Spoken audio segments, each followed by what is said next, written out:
মানিক মিয়া Avenue জাতীয় সংসদ ভবনের সামনে আজ বেলা 2:30টায় শহীদ ওসমান হাদির জানাজা অনুষ্ঠিত হওয়ার কথা রয়েছে।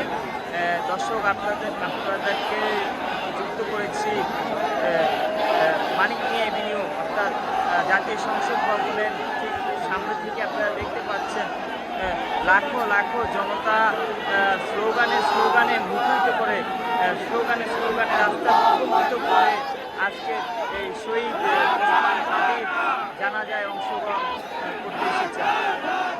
দর্শক, এর আগে আপনারা জানেন গত 12ই ডিসেম্বর শুক্রবার ঠিক 2:30টার সময় গণসংযোগের জন্য রাজধানীর বিজয়নগর এলাকায় মোটরসাইকেল থেকে ওসমান হাদিকে গুলি করা হয়। সেই তারপরে তাকে তাৎক্ষণিক ঢাকা মেডিকেলে নেওয়া হলে কর্তব্যরত চিকিৎসক তার বিভিন্ন অপারেশনের মাধ্যমে তাকে রাজধানীর এভারকেয়ার হসপিটালে পাঠায়। এর 1-2 দিন পরেই এভারকেয়ার হসপিটাল থেকে তাকে সিঙ্গাপুর জেনারেল হসপিটালে নেওয়া হয়। গত পরশু অর্থাৎ বৃহস্পতিবার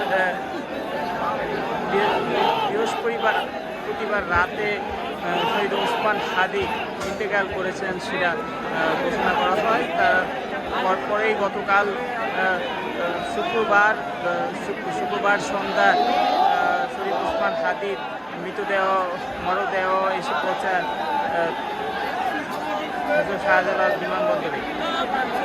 পরেই এরপর তার লাশটি মরদেহটি নেওয়া হয় রাজধানীর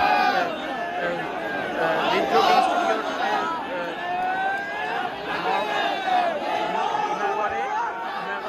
পরেই আজ এখন পর্যন্ত হিমাগড়ে রাখার পর সকালের দিকে ময়নাতদন্তের জন্য সোহরাওয়ার্দী মেডিকেলে নেওয়া হয়। আর কিছুক্ষণ পরেই অনুষ্ঠিত হতে যাচ্ছে শহীদ ওসমান হাদির